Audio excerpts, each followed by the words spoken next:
I've only got a few slides, and we won't be changing any until later, but I'll wave at you or something. Sorry. Okay, I need to ask you to bring this around, to be very close to the mic because we're recording. Okay. So, yeah, it can't be behind your, yeah. Okay, nothing happened then. In a far from merely conventional gesture, I would like to very much thank the organizers and the unique formation which is political concepts. I can't believe that they let me have literature. This may well be the pinnacle of my academic career, such as it is, the opportunity to betray myself, to attempt to deconstruct a practice in which I have always had faith, while at the same time knowing and feeling that it was profoundly misdirected. I say you, when I guess, since I've contributed before, I might have said we. And although I understand that specific persons, whom I count as friends, gave me literature, I am very, very grateful to them for a certain trust that this implies. But I do understand that I will not be allowed to keep it, that literature may be taken from me. And this might also be a taking back. To whom or what exactly? I guess we'll see. So a lot of this is going to be what I consider to be kind of obvious to most of you. But I'm going to go through it anyway. And I will end up by talking about large language models. Just that's a trigger warning for you. But only, anyway, you'll see. Literature is many worlds, sometimes gathered into the singular world of letters. In this phrase, the letters have become plural. And apart from standing in for literature, they remind us that the people inhabiting its world may be lettered. Not only are they literate, but many of them have letters which follow their names and indicate established status or professional accreditation, often having nothing to do with any practice or study of what literature is taken to be. These people who do appear in the world of letters are there for reasons which may not be at all literary, and yet their presence is entitled. Let's set this circumstance aside for the duration of this essay. It is the impetus for other very proper, telling, long-standing, and equally current critiques, perhaps even more political. Within the established world of letters, there are two constituencies which particularly concern us: students of literature and literary practitioners. Which of these categories is more variegated? I am taking students of literature to include, amongst other roles, readers, publishers, booksellers, and especially, since these are in the majority of those I'm addressing, critics and scholars. We usually take literary practitioners to be writers, and insofar as they may also be amateurs, they may be otherwise highly variegated with respect to their non-literary worldliness. They will, however, appear uniform to the extent that they share a medium. They compose in the faculty that allowed us to be what we are, language animals. And they aestheticize some part of our linguistic animation. For the purposes of this essay, we will call their medium language. This evokes immediately a problematic circumstance underlying literature. All the diverse members of the two constituencies in our world of letters use language. But it is the non-practicing members, those who do not typically practice literature, who determine what part of this use is literary. And they may use language to do so, sometimes with great finesse. I am simplifying a much more complex state of affairs. To its contrary, practitioners of literature sometimes take on many other of the determinant roles in the formation of literature's discourse, especially as teachers, promoters, critics, and scholars of their colleagues' work. And practitioners of extraordinary originality may produce work that redefines or reconfigures what literature becomes. We can, however, take the case and career of a first ostensibly literary manuscript as typical for what I mean. The poetical or fiction-oriented author of such a manuscript produces it in a pre-existing literary context. In deciding whether the linguistic artifact entailed by the manuscript is literary, the author will submit to friends, mentors, agents, editors, publishers, marketeers, readers, journalist critics, and scholar critics.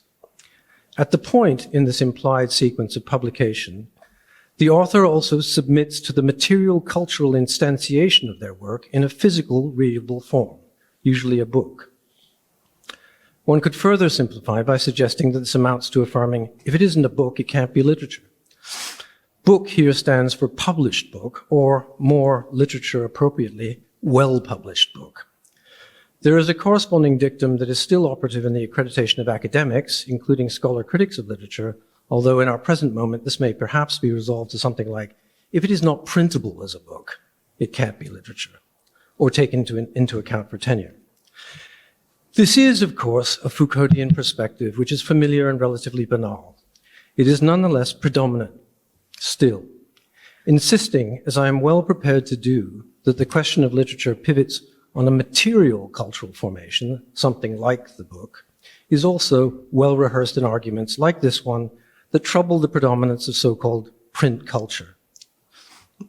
Footnote on that, because print culture is a problematic term, as I'm sure you know. But I want to go further and engage that aspect of literature's material cultural formation that focuses on its relationship to text. Text, as opposed to printed text, and also as opposed to all the finely printed letters underlying literature and inscribed in its etymology. This is the text of Garrett Stewart's recent book text medium, Cross-Sectional Reading for a Digital Age, which I recommend. It is text as something that is perceptible, but also crucially readable. It is visible and present to us, like the book and its printed letters, but significantly, text is non-identical with their physicality. It is rather something we can scan and read, which establishes for us a relationship with language. Text is something that relates to language, and if we agree to this relation, then we are conceding that language is similarly non-identical with text. If we also agree that the acoustic images coming out of our mouths bear philosophically the same kind of relation to language, then our Foucauldian perspective shows off certain of its Derridian highlights. Excuse me for a brief digression on the discipline of literature. Although we are shifting from a more Foucauldian, more pragmatic framework to one that is more language philosophical, and if you wish, Derridian, there is also historically the question of the emergence of various sciences, eventually embracing literature and rendering it, or attempting to render it, a discipline, something precisely known and practiced within institutions like this one, in departments of literature.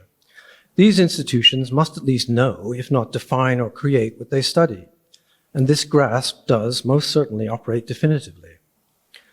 I say historically, and it turns out, at least I know you all know this, and it turns out that at least when loosely speaking of the West, the discipline of literature is a very recently constructed cultural formation modeled in the 19th century on the established disciplinary scholarship of classical studies, but at a moment when the object of its study, for example, with respect to anything itself purporting to be literature at the time, was quite uncertain. Did literature include contemporary novels? Which ones? Classical studies didn't seem to have this problem since its object hardly changed, being dead. Again, I am not, in raising this, researching or shifting to arguments for literature's dependency on historically arbitrary and inevitably biased institutions within the university.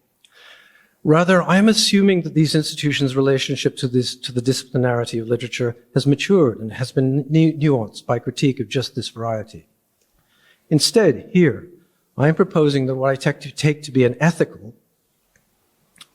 and possibly political, and indeed scientific in the strong sense. And I do, by the way, I make a distinction between science as a sort of ideal of knowing, right? Knowing the world. And what is a sort of prevailing scientism, which I think that we are in, especially in relation to studies of language, and have been for a long while. Obligation for our discipline to acknowledge the consequences of an originary and radical uncertainty concerning the object of our study, and to suggest in particular that one of these consequences persists as an inclination to focus too closely on one aspect of our object's ontology, literature's textual aspect. If we agree that literature has an ontology grounded in both pragmatic and non-pragmatic criteria, its textual aspect may be taken to be veering towards the non-pragmatic, philosophical end of the continuum. We might propose that text is constitutive of literature, substantively, and or essentially.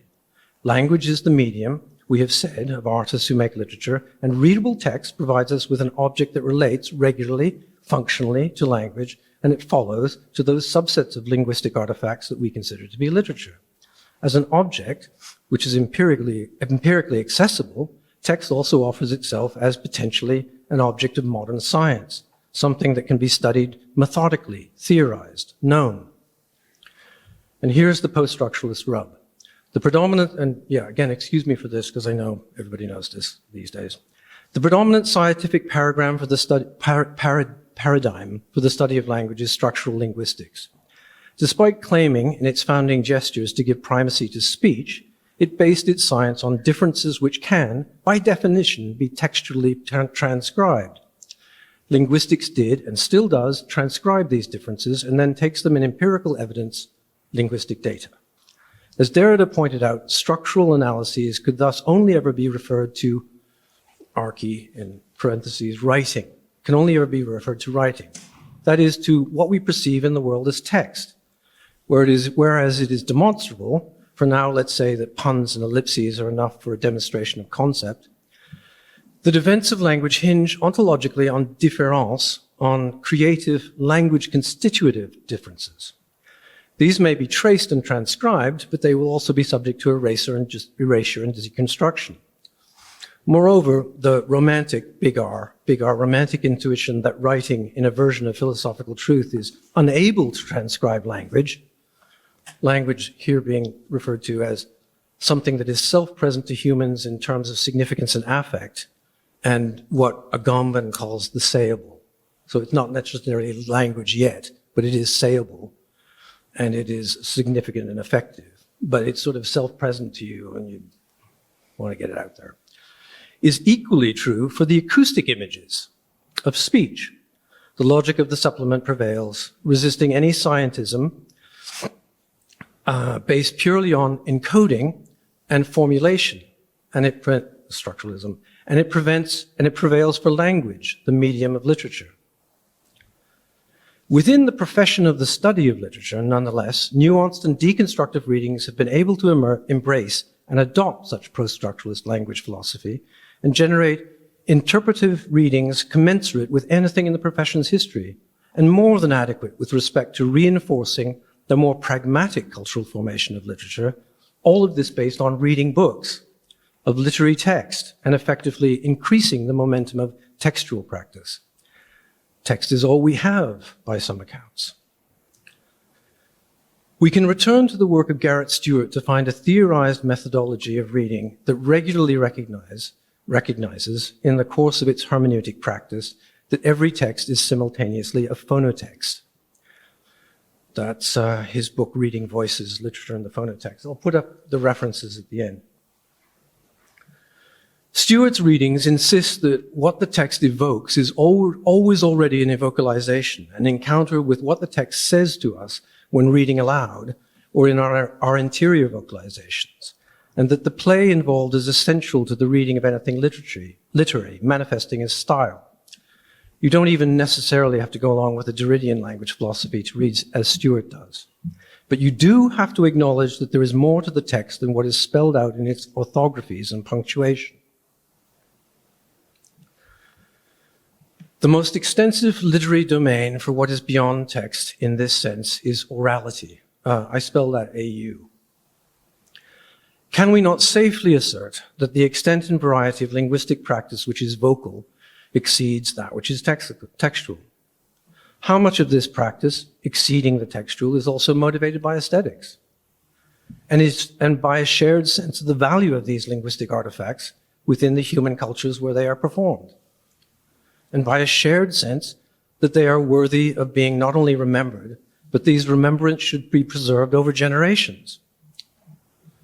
These are rhetorical questions, given that language is an evolved faculty and that the history of text and of text as history is a flash in the diachronic pan relative to the prehistory to which I've alluded. And text is also a minority practice, synchronically relative to the world's less or non-literate if no less, quote unquote, literary practices of language, globally speaking.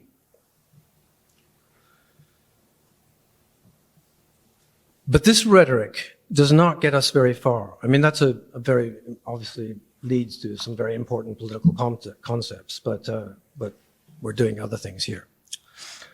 But this rhetoric does not get us very far with respect to another politics of literature, which confronts us in the present moment. In what has gone before, I am saying, yes, that literature is perhaps inevitably misdirected and that its relative and literal ignorance of aesthetic practice and orality is philosophically and ethically questionable. I reaffirm with many others that pragmatically, as I've called it, literature can and should be constructed differently. Some of this reconstruction is happily happening as we speak.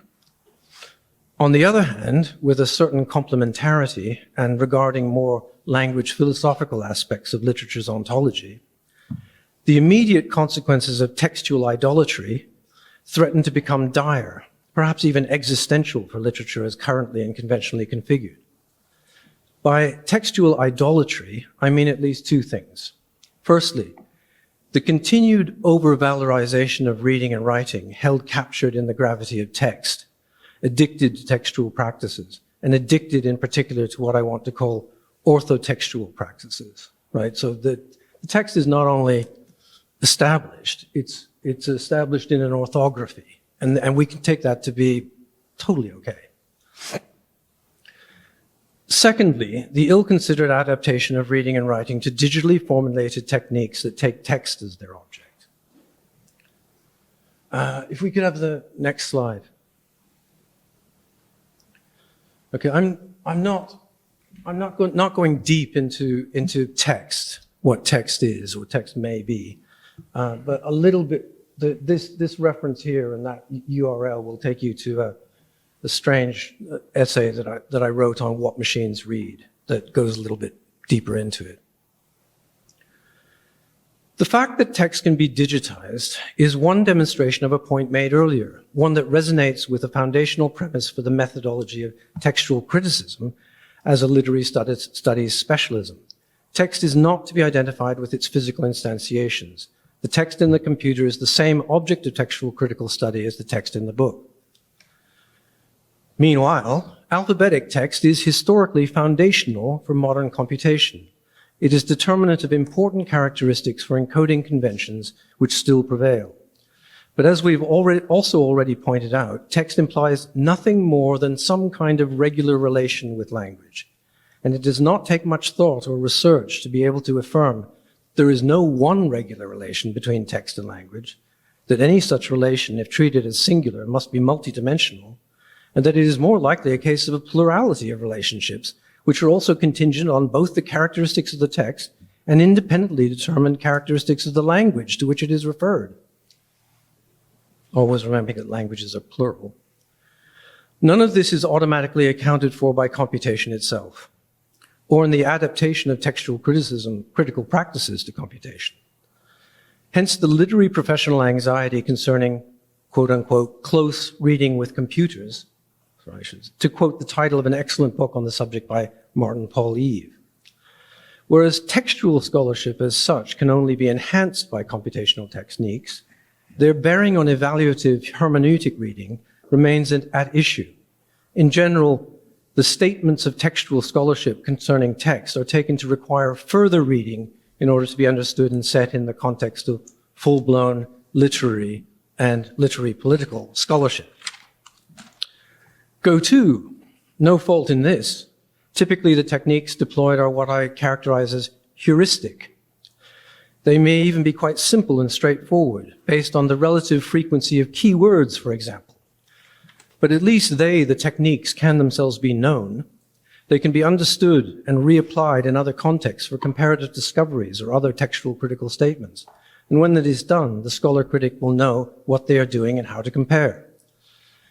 Since the turn of the millennium, however, in our digitalized culture, which encompasses the profession of literature, we have access to computational techniques, which by contrast I would characterize as hermetic, or perhaps even as occult. These are large language models, so-called, LLM, a term which has been settled on since the elaboration of what Adrian Mackenzie describes as the discourse of machine learners, which he further identifies as a quote-unquote data practice. At the time of writing, the particular data practice of LLMs, which is causing a sensation verging on the apocalyptic, is text generation in response to, usually, human-composed linguistic prompts. It should be borne in mind, however, that machine learners are engineered as decision-making tools, as function finders, which take input from a domain of data and classify or map it onto a structured codomain. Humans, including their engineers, see them as performing evaluative, classifying decisions, and text generation, which reduces to solving the problem of which best next word, is thus also evaluative decision-making. The decisions made by these machine learners are not, however, heuristic. An example of text generation based on what I'm calling a heuristic algorithm is a Markov chain. The next word of these chains will be quasi-randomly chosen from those most frequently, within a predetermined corpus, follow a predetermined number of words in the immediately previous sequence. I know that's not necessarily easy to understand, but it wouldn't take long. This kind of algorithm does not generate text that is as convincing or as compelling as the LLMs, but its operation can be called heuristic because we can know what it is doing. By contrast, LLMs may be built from many thousands of possible, mathematically studied, relatively specialist operations. These are based on those used for data management and statistical analysis, enfolding these earlier practices into the creation of generalized vector spaces. These are then processed and computed using, for the most part, linear algebra. The operations are difficult to think through other than in the formulations of certain branches of mathematics, and they are literally impossible to visualize on 2D surfaces, or in 3D for that matter, due to the vector space's high dimensionality. The choice of best next word is being made in relation to many, many dimensions. This means that qualitative judgment or thought with respect to contemporary generative text is, for most human readers, occult. It is as hidden with respect to articulation as the judgment or thought of, for example, a traditional student of literature. Perhaps this is one of the attractions, if not seductions, of LLM generation and evaluation. It presents us with an experience which is analogous to our experience of appreciative hermeneutic reading, during which we may remain in radical doubt concerning the articulation of our thoughts and judgments or how these things operate. We may even be happy to discover that the workings and style of the literary artifact are somehow beyond us. One thing we can know, however, is that as opposed to what we are doing when we read, the LLMs are interrogating only the relationship mentioned above between text and language, between text and what is sayable as significance and affect. And that is what that they are doing so in a manner that is complex beyond typical human comprehension, but is known to be formulated and based only on structuralist style differences established by the idealities of orthographic text. No go, stop there. Style has been evoked. Style is often reconstrued in terms of voice, relating the two metaphorically in a way that is difficult to formulate. As a matter of record, style is sometimes perceived as missing from model-generated text. I can't usefully say more about what style is, but we can say that it is closely associated with something that we know is missing from the input data of the LLMs. They do not, for example, have the kind of regularly related sequences of acoustic images, phonemes with punctuation appropriate to phonemes, that human readers do have and are processing as they read any text, which is also, as Garrett Stewart puts it, a phonotext. Could the LLMs be given this data? Yes, they could. A robotic humanoid version of it is in principle available to them as text-to-speech. Are they using this now? I do not know, but I've never heard of it mentioned in the admittedly small part of the literature on LLMs that has reached my attention. If such data is ever enfolded into the model's vector spaces, I will be initially surprised and then even more concerned about the future of literature, depending on who advises the use of data like this from orality in the LLM's discourse. I devoutly if somewhat despairingly, hope it will be humanists who do so, because as opposed to the default position of current engineers, they may agree with me that style and authorial voice are, amongst other features, ontologically essential to whatever language is. And voice and style are both functions of practices and events requiring language-animal embodiment. The computational supposition that the relations between text and language, between acoustic image and language, and between acoustic image and text can all be formulated and meaningfully subjected to evaluative computation will still be at issue, however. Based on what we know about the simplest of these relations, that between acoustic image and text, humanism still has a great say in and about the discourse of literature. The precise or ultimate effects of LMM data practices and the discourses they engender on the discourses of literature and literary studies is impossible to anticipate. But one of the things that Adrian Mackenzie's treatment of machine learners makes clear is that we are dealing with Foucauldian discourses and structures of power on both sides of the confrontation. But we are doing so at a moment when vast resources are being applied to the development of machine learners, and when a commensurate amount of attention is being given to the statements that they make, both within their own discourses and when addressing other cultural formations. These statements are, moreover, being read as evaluative without necessarily having any proper scientific grasp of what they are evaluating. In our case, text, not language. We cannot humanly know how they are reading and writing, but we can, for the moment, know what they are reading and writing.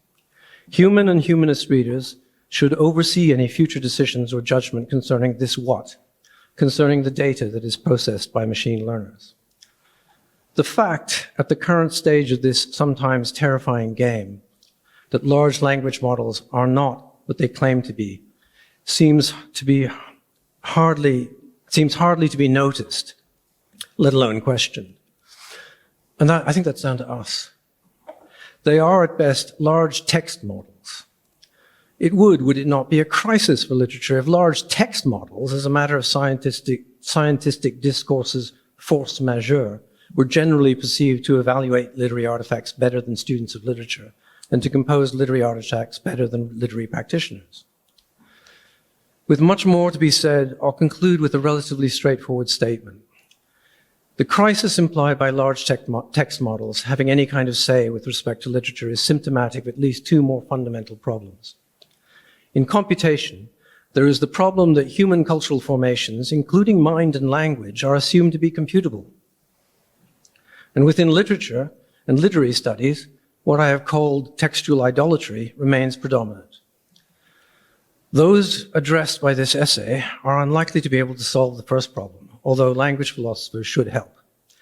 But the second, within the domain of literature, should be taken up by its students. Far greater attention in literary studies should be given to regular, paratextual, primarily evocable and sayable aspects of literary language, regardless of genre, and especially at the level of the sentence and below. This can and should be done for its own sake, for the betterment, if not reconfiguration, of literary studies.